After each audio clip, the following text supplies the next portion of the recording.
بسم الله الرحمن الرحيم.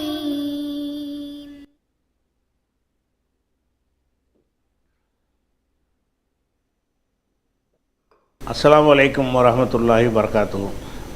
அன்பிற்குரிய சகோதர சகோதரிகளே, நீங்களும் ஆலிம்களாகலாம் என்கிற இந்த பாடத்தில் திங்கள் செவ்வாய் ஆகிய 2 நாட்கள் சஹீஹுல் புகாரியுடைய தமிழாக்கத்தை பார்த்து வர்றோம். நேற்றைய தினம் 138வது ஹதீஸுடைய ஒரு பெரும் பகுதியை பார்த்துட்டோம். கொஞ்சம் மிச்சம் இருக்கிறது, முழுமைப்படுத்தாமல் நம்ம நிறுத்தியிருக்கிறோம். நேற்றைய தினம் அந்த ஹதீஸை எங்கே விட்டோமோ அந்த இடத்துலேருந்து ஆரம்பிப்போம். அந்த இடம் என்னன்னு கேட்டால், அதாவது சும்மா தாகுல் முனாதி, பிறகு பிலால் வந்தார்.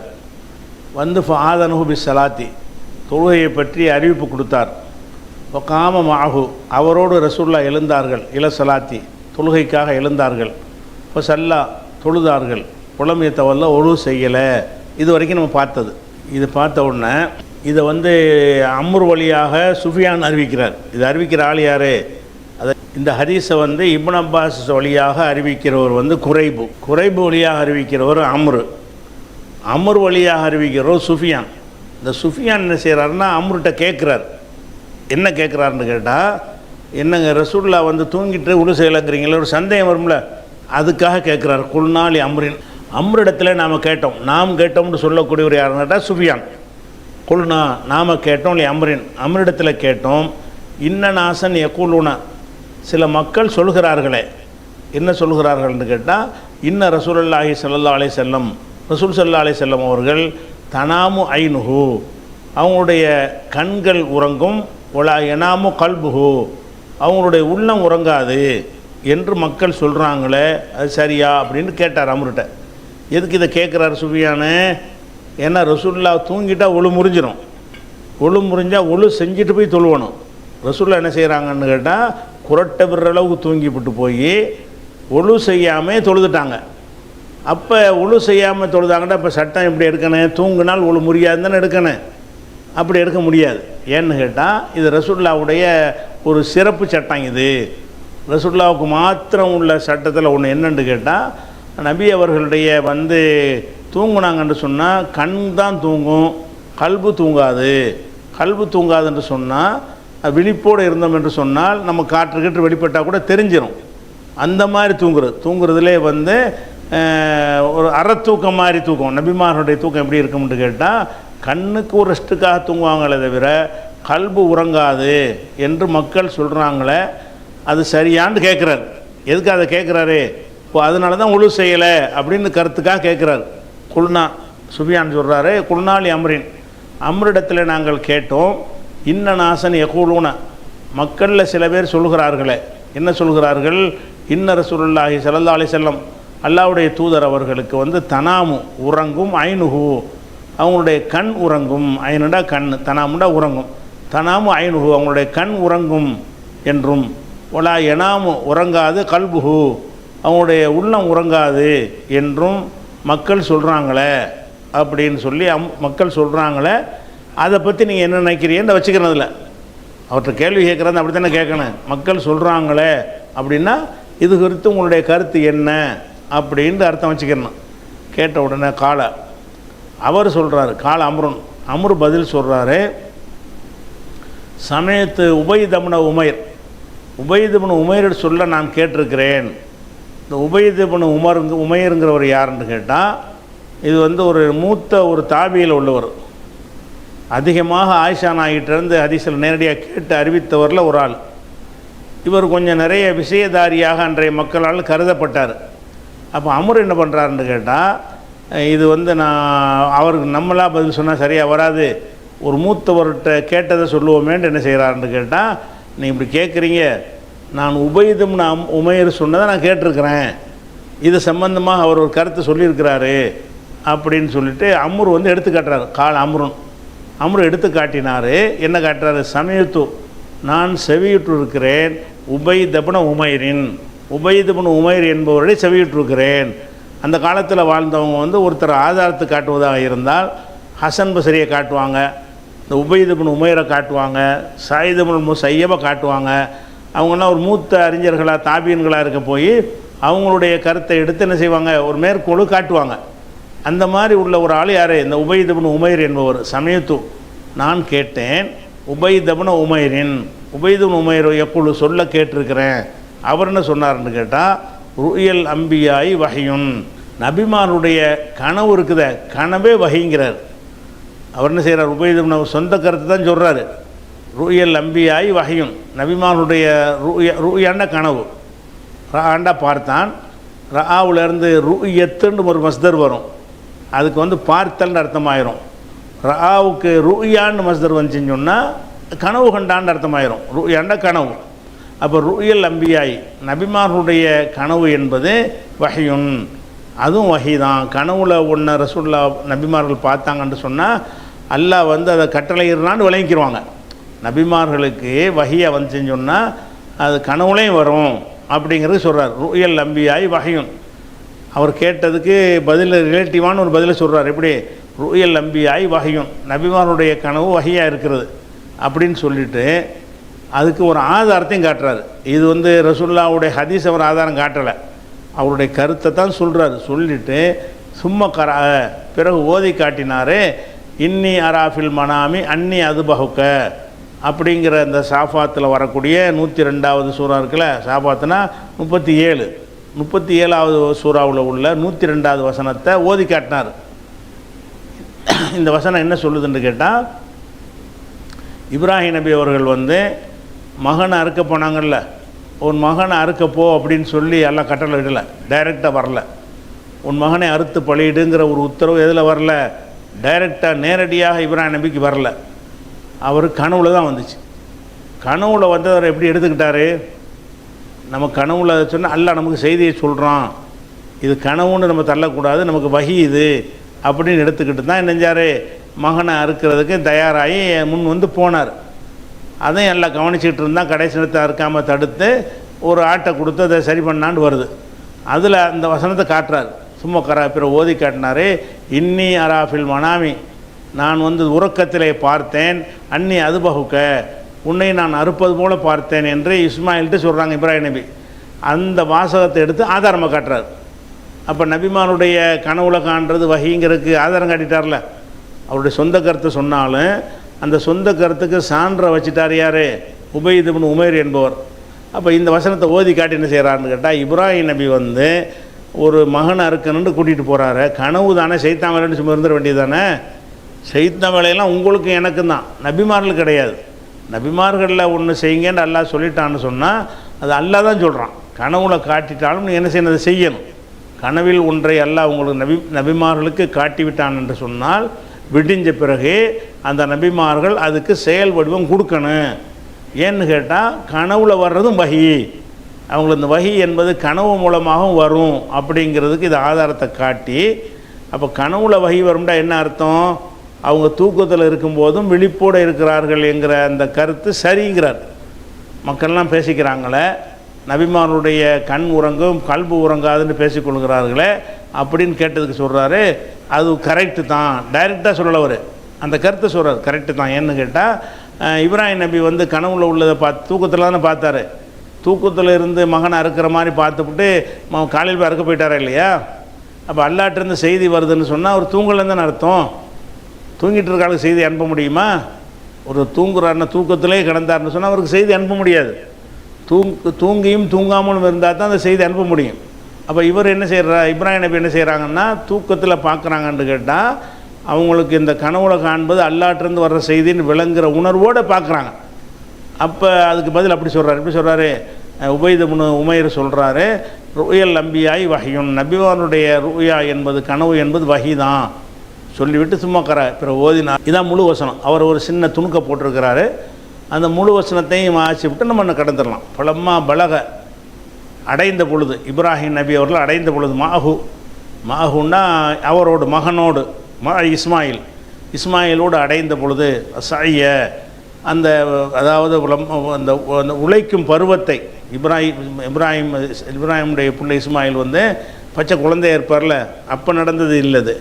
அவர் இவரோடு சேர்ந்து அந்த உழைக்கும் பருவத்தை அடைந்த பொழுது அவர் சொல்கிறாரு, யா புனைய, என் மகனே, இன்னி நான் அராஃபில் மனாமி கனவுலே நான் பார்த்தேன், அன்னி அதுபகுக்க நான் உன்னை அறுப்பதாக நான் பார்த்தேன், பொந்தூர் மாதா தரா நீ என்ன கருதுகிறாய் என்பதை சிந்தித்து சொல்லு. கால் அவர் சொன்னார், யாபத்தி என் தந்தையே, இஃப் அல் மா தூமரு உங்களுக்கு கட்டளையிடப்பட்டதை நீங்கள் செய்யுங்கள், தஜிதுனி இன்ஷா அல்லாஹும் என சாபிரீன் அல்லாஹ் நாடினால் என்னை நீங்கள் பொறுமையாளனாக நீங்கள் பார்ப்பீங்க. கத்தியக்கன்னு பயப்பட மாட்டேன், சாவுறதுக்கு பயப்பட மாட்டேன், நான் பொறுமையாக இருந்துக்கிறேன் அப்படின்னு அவர் சொன்னார்னு வருது. இது தான் ஒரு மேற்கோள் காட்டுறார். எப்படி காட்டுறாரு? இப்ராஹிம் நபி வந்து அல்லாஹ் எனக்கு அறுக்க சொல்லி கட்டளையிட்டான்பான்னு சொல்லலை. அவர் மகன்கிட்ட போய், மகனே அல்லாஹ்ட்ட உத்தரவு வந்துருச்சு உன்னை இறக்க போகிறேன் அப்படின்னு சொல்லாமல், கனவில் உன்னை இறக்குற மாதிரி கண்டேன், நீ என்ன சொல்கிற, நீங்கள் அறுத்துக்கிறங்கன்ட்டார். அப்போ இந்த கனவில் வந்த ஒரு விஷயம் வந்து நபிமார்களுடைய கனவு வகிங்கிறதுக்கு இந்த குர்ஆன் வசனத்தை நம்ம ஆதாரமாக வச்சுக்கிடலாம். இப்ராஹிம் நபி அவர்களுக்கு கனவில் தான் கட்டளை வந்தது. அந்த கனவில் வந்த கட்டளை வந்து நேரடியாக வந்த கட்டளையாகத்தான் அவர் கருதி கொண்டார். அவர் கருதி கொண்டது சரிங்கிற காரணத்தினால தான் கடைசி நேரத்தில் அறுக்கிறத தடுத்து நிப்பாட்டி அல்லாஹ் ஒரு ஆட்டை கொடுத்து இதை ஒரு வழிமுறையை ஆக்கினோம் அப்படின்னு சொல்லி கனவை மெய்ப்படுத்தி விட்டாய் அப்படின்னு அல்லாஹ் புகழ்ந்தெல்லாம் சொல்கிறான். அதனால் நபிமார்களுடைய கனவு வந்து வஹீங்கிறதுலேருந்து என்ன சொல்ல வர்றாருன்னு கேட்டால், ரசூல்லா ஒழு செய்கிறாருன்னா ரசூல்லாவுக்கு வந்து தூக்கத்தில் ஒழு முறியாது. உங்களுக்கு எனக்கெல்லாம் தூங்கும்போது ஒழு முறிந்து விடும். நபிமார்களாக இருந்தாங்கன்னு சொன்னால் அவங்க தூங்குனாலும் அவங்களுக்கு ஒழு முறியாது. ஒழு செஞ்சுட்டு போட்டு தூங்குவாங்க. தூங்கிட்டவுடனே காற்று பிரிஞ்சிச்சின்னா அல்லது அவங்களுக்கு தெரிஞ்சு போயிடும். ஏன்னுட்டா அவங்க வந்து தூக்கத்தில் வந்து கல்பு உறங்காமல் இருக்கிறாங்க. அப்போ கல்பு உறங்காமல் இருக்கிறன்னா கரெக்டாக என்னென்ன செய்யணும் செய்யக்கூடாதுங்கிறதெல்லாம் பார்த்து என்ன செய்வாங்க, கனவுலையும் அவங்க கரெக்டாக நடப்பாங்கன்னு அர்த்தம். அப்படிங்கிறதுனால அவங்க இந்த ஒழு செய்யாமல் தொழுதார்கள்ங்கிறதுக்கு அந்த விவரம் இதில் சேர்க்குறார். ஏன் ஒழு செய்யாமல் தொழுதாங்க? நீங்கள் பாட்டுக்கு நம்மளும் ஒழு தூங்கி விட்டு ஒழு செய்யாமல் தொழலாம்னு சட்டம் எடுக்கக்கூடாதுல்ல. அதுக்கு பயந்து தான் புகார் என்ன செய்கிறாரு, அந்த சுஃபியானுடைய விளக்கத்தை எல்லாம் போட்டு உபைதுன் உமருடைய விளக்கத்தையெல்லாம் ஜாயிண்ட் பண்ணி அதனால தான் ஒழு செய்யலைன்னு சொல்ல வர்றார். சரியா? அது வச்சு ஒரு பாடம் பார்த்தோம்ல, அந்த பாடத்துக்கு நேர் மாற்றமான பாடம் இது. பாபு இஸ்பாகில் உலு. இஸ்பாகு என்றால் பூரணமாக செய்தல். முதல்ல உள்ள பாடம் ஒழுவை வந்து சுருக்கமாக செய்தல். இந்த பாடம் இஸ்பாகுல் உலு. அஸ்பக என்றால் வந்து பூரணமாக நிறைவாக செய்தான், முழுமையாக செய்தான். அப்போ பாபு இஸ்பாகில் உலு, ஒழுவை பூரணமாக செய்வது பற்றிய பாடம். பூரணமாக செய்கிறத பற்றி இந்த இதில் சொல்லப்படும் போல இருக்குது. அதனால் சொல்கிறார். கால இப்னு உமர் சொல்லியிருக்கிறாரு, இஸ்பாகுல் உலு. இஸ்பாகுல் உலுவுக்கு அர்த்தம் என்னவென்று சொன்னால் அல் இன்காவு, தூய்மையாக்குதல்னு அர்த்தம். இஸ்பாகுங்கிற வார்த்தை வந்து அரிதாக உள்ள ஒரு வார்த்தை, சகஜமாக பயன்படுத்துகிற வார்த்தை இல்லை. அதனால் என்ன செய்கிறாருன்னா, அந்த இஸ்பாகை பற்றி பேசி வந்தோடனே இப்னு உமர் என்ன செய்கிறாருன்னு கேட்டால், ரசூலுல்லாஹ் சொல்லுவாங்க அஸ்பிகுல் ஒழுவை பூர்ணமாக செய்யுங்கள்பாங்க. அப்போ அதுக்கு அர்த்தம் என்ன? இஸ்பாகுங்கிற வார்த்தை வந்து எல்லாரும் சாதாரணமாக பயன்படுத்தக்கூடிய சொல்லாக இருந்தால் அதுக்கு அர்த்தம் சொல்லிக் கொடுக்க தேவையில்லை. அரபு மொழியில் உள்ளதாக இருந்தாலும் சில வார்த்தைகள் தான் எல்லாருக்கும் பரிச்சயமானதாக இருக்கும். சில வார்த்தைகள் வந்து ரொம்ப ரேராக ரொம்ப அரிதாக பயன்படுத்துவாங்க. நம்ம தமிழில் இப்படி இருக்கத்தானே செய்யுது. அந்த மாதிரி இருக்கிறதுனால இந்த இஸ்பாகுங்கிற வார்த்தை வந்து ரொம்ப அரிதாக உள்ள சொல்லாக இருக்கிறதுனால கொஞ்சம் பேருக்கு தான் அதுக்கு அர்த்தம் தெரியும். அதுக்காக என்ன பண்ணுறாருன்னா, அர்த்தம் தெரிஞ்ச ஒரு சொல்லை போட்டு விளக்குறார் இப்னு உமர். கால இப்னு உமர் சொன்னார், இஸ்பாகுல் உலு. இஸ்பாகுல் உலு என்பது அல் இன்காவு, சுத்தமாக்குதல். சுத்தமாக்குதல்னு அர்த்தம், சுத்தம் செய்தல்னு அர்த்தம் அப்படின்னு விளக்கிட்டார். எதுக்கு இது சொல்கிறாருன்னு கேட்டால், பின்வரும் ஹதீஸில் அந்த அஸ்பிகு பூர்ணமாக செய்யுங்கள்னு ஒரு வாசகம் வரும். அதனுடைய அர்த்தத்தை வந்து முன்னாடியே இவருடைய சொல்லை கொண்டு நமக்கு நிறுவிட்டு ஹதீஸுக்கு போகிறார்.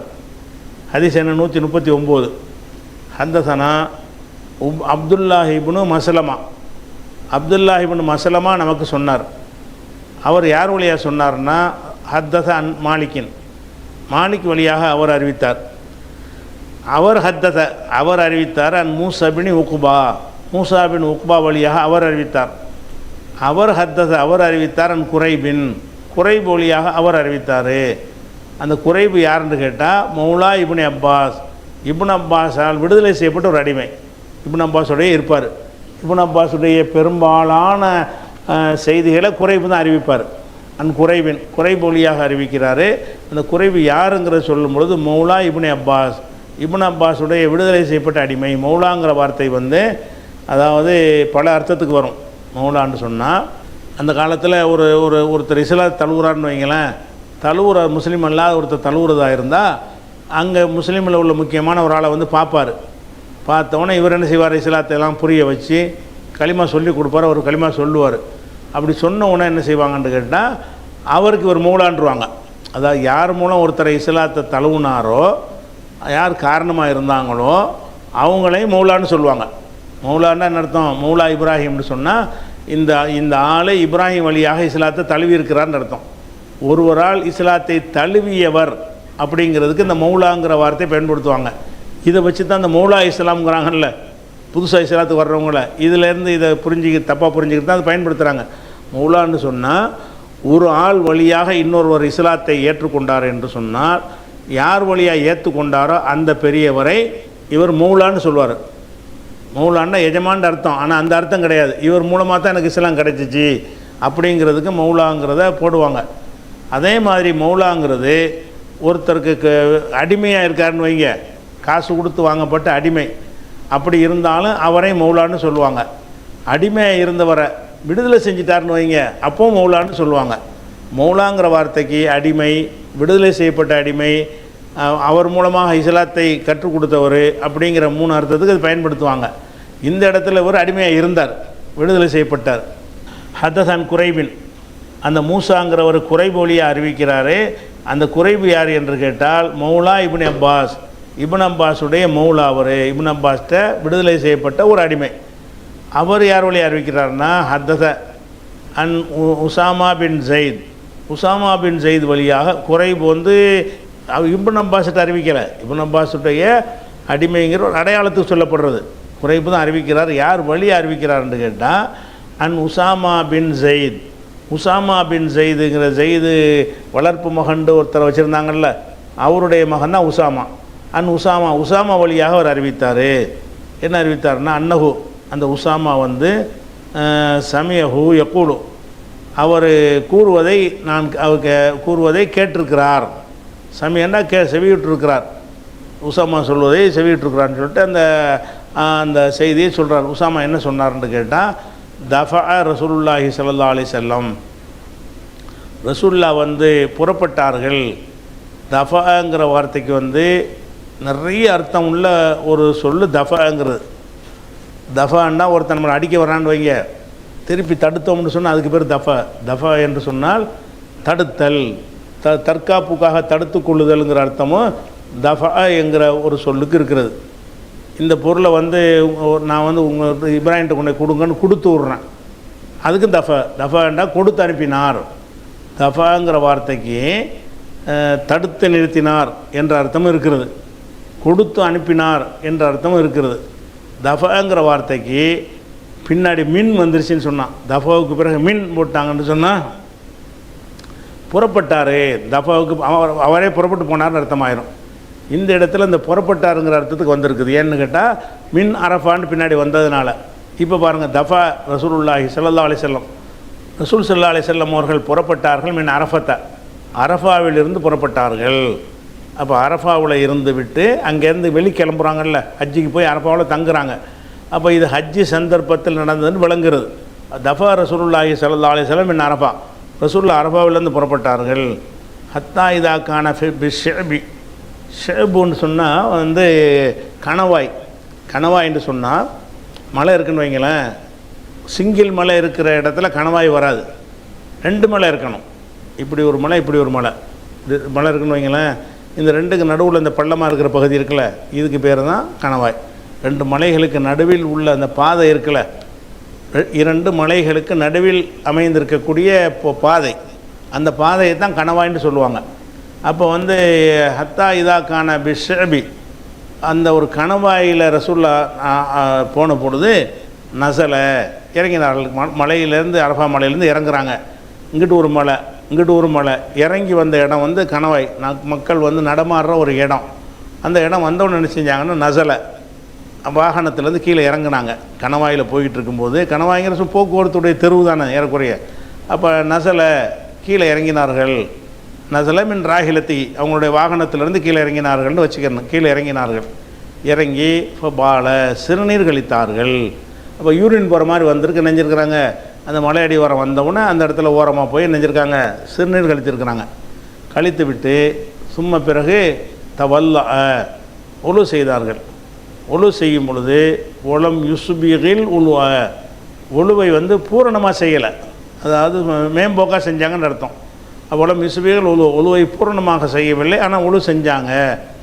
ஒவ்வொரு தடவை செஞ்சுருப்பாங்கன்னு அர்த்தம். அதுக்கு பொக்குள்த்து நான் சொன்னேன், உசாமா சொல்கிறாரு, நான் சொன்னேன் அஸ்ஸலாத்தை யாரை சொல்லலாம், அல்லாவுடைய தூதரே தொழ போகிறீங்களா. அஸ்ஸலாத்தன்னா அது வந்து அஸ்ஸலாத்தன்னு மஃபூலா நசபு செய்யப்பட்டிருக்கிறது. நசபு செய்யப்பட்டிருதுன்னு சொன்னால் அங்கே ஒரு ஃபேல் போக்கப்பட்டிருக்கும். என்ன துரியுது, நீங்கள் நாடுகிறீர்களா அஸ்ஸலாத்தை அப்படின்னு அர்த்தம். நீங்கள் ஒழு செஞ்சீங்களே, யூரின் போய்ட்டு உடனே ஒழு செஞ்சீங்கன்னா தொழ போகிறீங்களான்னு கேட்குறாரு. அஸ்ஸலாத்தை யாரை சொல்லலாம், அல்லாவுடைய தூதர் தொழுவா போகிறீங்க, தொழுவா நாடி இருக்கிறீங்க, அது துரியுது சலாத்தை யாரை சொல்லலாம், அல்லாவுடைய தூதர் தொழுகை தான் நாடி இருக்கிறீங்களான்னு அவர் கேட்குறார். அப்போ இந்த ஒழு செஞ்சது தொழுகைக்கு தானா அப்படிங்கிறார். அப்போ கால ரசூலுல்லாஹ் சொன்னாங்க அஸ்ஸலாத் அமாமக்க, தொழுகைங்கிறது முன்னாடி இருக்கிறது, இனிமேல் போய் என்ன சரி முஸ்தலிஃபாவில் தான் நம்ம தொழுவணும் அப்படின்னு சொல்லி இப்போ நான் தொழுவலை அப்படின்றாங்க. இப்போ ரக்கிப வாகனத்தில் ஏறிக்கொண்டார்கள். ஏறிக்கொண்டு ஃபுலம்மா ஜால் முஸ்தலிஃபாவுக்கு வந்தவுடனே நசல இறங்கினார்கள். தவல்லா ஒழு செய்தார்கள். அசுபகல் ஒழுவை பூரணமாக செஞ்சார்கள். முதல் செஞ்ச ஒழு எதுக்குன்னு கேட்டால் தொழுகைக்கு இல்லை, எப்போதும் ஒழுவோடு இருப்பதை ரசூலுல்லாஹ் விரும்புவாங்க. யூரின் போயிட்ட உடனே என்ன செய்யணும், ஒழுவோட இருந்துக்கிறோமேன்னு இருப்பாங்க. அதுக்கு என்ன செய்வாங்க, லேசான ஒழு செஞ்சுக்கிடுவாங்க, சும்மாத்தை மட்டும் ஒருக்கா கழுவிக்கிறது. அதுக்கப்புறமேல தொழுகைக்குன்னு வந்து இறங்கினோன்னே நல்லபடியாக ஒழு செஞ்சாங்கன்னு வருது. எப்படி வருது, பலம்மா ஜால் முஸ்தலிஃபாவுக்கு வந்த பொழுது நசல இறங்கினார்கள். இறங்கி தவல்லா உழு செய்தார்கள். அசுபகல் ஒழுவை வந்து பூரணமாக செய்தார்கள். அப்படின்னா 3 தடவை செஞ்சுருப்பாங்கன்னு அர்த்தம். சும்மா பிறகு உக்கீமத்தி சலாத்து, தொழுகைக்கு இக்காமத்து சொல்லப்பட்டது. இப்போ சல்லல் மகரிபை தொழுதார்கள், அங்கே தொழுதாங்க. அதுக்கப்புறம் வந்து சும்மா அனாக குள்ளு இன்சானின் பாயிரகு, பிறகு ஒவ்வொரு மனிதரும், அனாகன்னு சொன்னால் ஒட்டகத்தை வந்து உட்கார வைக்கிறது, அனாகன்னா ஒட்டகத்தை அமரச் செய்வது, படுக்க வைப்பது. ஒட்டகத்தில் நடந்து வந்திருப்பாங்கள்ல, நடந்து வந்த ஒட்டகத்தை என்ன செய்வாங்கன்னு கேட்டால் அதுக்கு சில பயிற்சியெல்லாம் கொடுத்துருப்பாங்க. பகுபாங்க நகுபாங்க, உடனே அது உட்காந்துட முடியும். அப்போ சும்மா அனாக குள்ளு இன்சானின் பாயிரகு, ஒவ்வொருத்தரும் தன்னுடைய பயிர்னா ஒட்டகத்தை படுக்க வைத்தார்கள். ஃபி மன்சிலிஹி, அவர் தங்கின இடத்துல, எந்த இடத்துல தங்குனாங்களோ அந்த இடத்துலையே எல்லாம் ஒட்டகத்தை அங்கே தான் தங்க போகிறாங்க நைட்டு, அதனால் ஒட்டகத்தை வந்து படுக்க வைத்தார்கள். படுக்க வச்ச உடனே சும்மா உக்கீமத்தில் இஷாவு, பிறகு வந்து இஷா வந்து காமத் சொல்லப்பட்டது. ஃபசல்லா தொழுதார்கள். அப்போ மகரிபு இஷாவை சேர்த்து தொழுகிறாங்க, மகரிபையும் தொழுகிறாங்க, இஷாவையும் பிறகு தொழுகிறாங்க. ஆனாலும் ஜம்மு செஞ்சு தான் தொழுகிறாங்க. அப்படி தொழுதாலும் சின்ன ஒரு பிரேக் ஒன்று விட்ருக்குறாங்க. என்ன விட்ருக்காங்க, மகரிபு தொழுதுட்டு என்ன செய்யணும், மக்கள் பிறகு தான் என்ன செய்யாங்க, ஒட்டகத்தையெல்லாம் படுக்க வைக்கிறாங்க. அதுக்கு ஒட்டகத்தெல்லாம் படுக்க வச்சுட்டு வர்றாங்க. வந்தோடனே சும்மா ஒக்கீமத்தி சலாத் இஷாவு, பிறகு இஷாவுக்கு இகாமத்து சொல்லப்பட்டது. இப்போ சல்லா தொழுதார்கள். உலமி சொல்லி பைனகுமா, அந்த ரெண்டுக்கும் இடையில் எதையும் தொழலை, ஜம்மு செய்கிறதுனால, மகரிப் இஷாவை ஜம்மு செஞ்சு தொழுத காரணத்தினால ரெண்டுக்கு நடுவில் எதையுமே தொழலைன்னு வருது. அப்போ இந்த இடத்துல வந்து ரசூலுல்லாஹ் வந்து ஒழுவை சுருக்கமாக செஞ்சார்கள்னு வருது, தொழுகைக்குன்னு ஒழு செய்யும் பொழுது பூரணமாக செஞ்சார்கள்னு வருது. பூரணமாக செய்தல்னு பாட தலைப்புக்கு அங்கே தான் ஆதாரம் இருக்குது. சரியா, அதை வழங்கிக்கிறணும். அடுத்தது வந்து 140வது ஹதீஸ். இதில் என்ன செய்கிறாருன்னு கேட்டால், அதாவது தண்ணி எடுத்து மூத்த கழுவுறோம்ல, அப்படி கழுவும் பொழுது அதாவது ஒரு தடவை தண்ணி எடுத்து என்ன செய்யுது, முகத்தை கழுவுறது, ரெண்டு கையினால் ஒரு இதை தண்ணி அள்ளி, கர்ஃபத்துனா 2 கையால் அள்ளுற அளவுன்னு அர்த்தம். இப்படி ஒரு கையளவு தண்ணீரை எடுத்து முகத்தை கழுவுதல்ங்கிற பாடம்னு தலைப்பு கொடுத்துருக்கிறார். என்ன போடுறார், பாபு கஸ்லில் வஜ்ஹி, முகத்தை கழுகுதல் பற்றிய பாடம். பில் எதைனி, 2 கையினால் முகத்தை கழுவுதல். பாபு கஸ்லில் வஜ்ஹி பில் எதைனி, 2 கைகளால் முகத்தை கழுவுதல் பற்றிய பாடம்.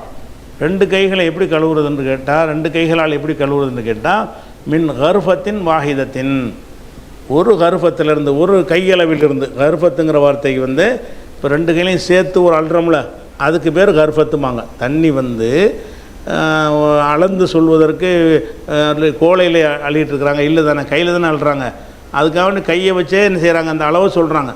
பாபு கஸ்லில் வஜ்ஹி பில் எதைனி, 2 கைகளால் முகத்தை கழுவுதல். மின் கர்ப்பத்தின் வாஹிதத்தின், ஒரே கர்ப்பத்தில், ஒரே கர்ப்பத்தினா அது என்ன, ஒரு கையளவில் இருந்தேன் முகத்தை கழுவுறதுங்கிற ஒரு பாடம் போட்டார். போட்டு அந்த ஹதீஸை கொண்டு வர்றாரு. அது கொஞ்சம் கூடுதலாக விளங்கிறோம். என்ன வருது ஹதீஸ்னா வந்து 140 ஹத்தசனா முகமது இப்னு அப்துர் ரஹீம், நமக்கு முகமது இப்னு அப்துர் ரஹீம் அறிவித்தார். அவர் சொன்னார், அஹ்பரனா நமக்கு அறிவித்தார் அபூ சலமல் ஹுசாய், அபூ சலமல் ஹுசாய் என்பவர் அறிவித்தார். அபூ சலமாங்கிற ஒரு பட்ட பேர் தானே, சலமாவின் தந்தை. நிஜ பேர் என்னன்னு கேட்டால் மன்சூர் இப்னு சலமா, மன்சூர் இப்னு சலமா என்பவர் அறிவித்தார். மன்சூர் இப்னு சலமா என்ற அபூ சலமா நமக்கு அறிவித்தார். அபூ சலமாங்கிறது அறியப்பட்ட ஒரு பேர், அவருக்கு வச்ச பேர் மன்சூர். ரெண்டையும் சேர்த்து சொல்கிறார். அஹ்பரனா நமக்கு அறிவித்தார் அபூ சலமா அல் ஹுசாய், அபூ சலமா ஹுசாய் அறிவித்தார். அவர் யாருன்னு கேட்டால் மன்சூர் இப்னு சலமா, மன்சூர் இப்னு சலமா, அதாவது மன்சூர் இப்னு சலமான்னு வச்சுக்கணும். இது பதில் மங்கல்ல அதில் உள்ளது. அவர் சொல்கிறாரு, அஹ்பரனா இப்னு பிலாலின், இப்னு பிலால் நமக்கு அறிவித்தார். பிலாலுடைய மகன்னா எத்தனை மகன்கள் இருந்திருப்பாங்க, எந்த மகனை சொல்கிறார், யானி சுலைமானைத்தான் அவர் கருதுகிறார். அப்போ அஹ்பரனா சுலைமான் இப்னு பிலால், சுலைமான் இப்னு பிலால் நமக்கு அறிவித்தார். யானின்னா அவர் கருதுகிறார், பிலாலுடைய மகன் என்று சொல்கிறார்ல, அந்த மகன்னா எந்த மகனை கருதுகிறார் என்று கேட்டால் சுலைமான்கிற மகனை. சுலைமான் ஒருத்தர் இருந்திருக்காரு பிலாலுக்கு மகன், வேறு மகன்களே இருந்திருப்பாங்க. அப்போ எந்த மகனை சொல்கிறாருன்னு ஒரு கன்ஃபியூஸ் வரக்கூடாதுங்கிறதுக்காக வேண்டி அவரே விளக்கியும் சொல்லிடுறாரு. எப்படி சொல்கிறாரு, மன்சூர் இப்னு சலமா சொல்கிறாரு, அஹ்பரனா இப்னு பிலாலின் நமக்கு பிலாலுடைய மகன் அறிவித்தார். யானி அவர் கருதுகிறார் சுலைமானே கருதுகிறார். அப்போ அஹ்பரனா சுலைமான் இப்னு பிலால், சுலைமான் பிலால் நமக்கு அறிவித்தார். அவர் யார் வழியாக அறிவித்தார்னு கேட்டால் an Zaid Ibn Aslam, Zaid இப்னு அஸ்லம் வழியாக அவர் அறிவித்தார். அவர் யார் வழியாக அறிவித்தார்னு கேட்டால் ரவா அன் அத்தா இப்னு யசாரின், அத்தா பின் யசார் வழியாக அவர் அறிவிக்கிறார். அவர் யார் வழியாக அறிவிக்கிறார்னு கேட்டால் அனிபின் அப்பாஸின், இப்னு அப்பாஸ் வழியாக அறிவித்து அவர் இப்போ இப்னு அப்பாஸ் சொல்ல போகிறார். என்ன சொல்கிறாரு, அன்னஹு இப்னு அப்பாஸ் அவர்கள் தவல்லா, இப்னு அப்பாஸ் சொல்லலை, செஞ்சு காட்டுறார். இப்னு அப்பாஸ் வந்து ரசூல்லாவுடைய சொல்லுங்க வரல, பிறகு சொல்வார் ரசூல்லா இப்படி தான் செஞ்சாங்கன்னு கடைசியாக சேர்ப்பார். அதனால இது ஹதீஸில் வருது. இப்னு அப்பாஸின், இப்னு அப்பாஸ் வழி அறிவிக்கிறார். அன்னஹு இப்னு அப்பாஸ் அவர்கள் தவல்லா உலு செய்தார்கள். உலு செய்யும் போது ஃபகஸல வஜ்ஹஹு முகத்தை கழுவினார்கள். முகத்தை கழுவும் பொழுது அகத கர்ஃபத்தம் மின்மாயின் தண்ணியிலிருந்து ஒரு கையளவு என்ன செஞ்சாங்க, கையளவுக்கு எடுத்தார்கள். எடுத்து இப்போ மதுமல பிஹா அதை வந்து என்னஞ்சாங்க, அதை கொண்டு வாய் கொப்பளித்தார்கள். வாய் கொப்பளித்து வஸ்தன் ஷக்க, அதுக்கப்புறம் என்னஞ்சாங்க மூக்கையும் சிந்தினார்கள். மூக்கையும் சிந்தி அப்புறம் வந்து சும்மா அகத ஒரு கர்ஃபத்தம் மாயின், பிறகு தண்ணீர்லேருந்து இன்னொரு கையளவு எடுத்துக்கொண்டு இப்போ ஜாலபிகா ஹாக்கதா இப்படி செஞ்சார், அதை கொண்டு ஹாக்கதா இப்படி செஞ்சார்கள் அப்படின்னு சொல்கிறார்.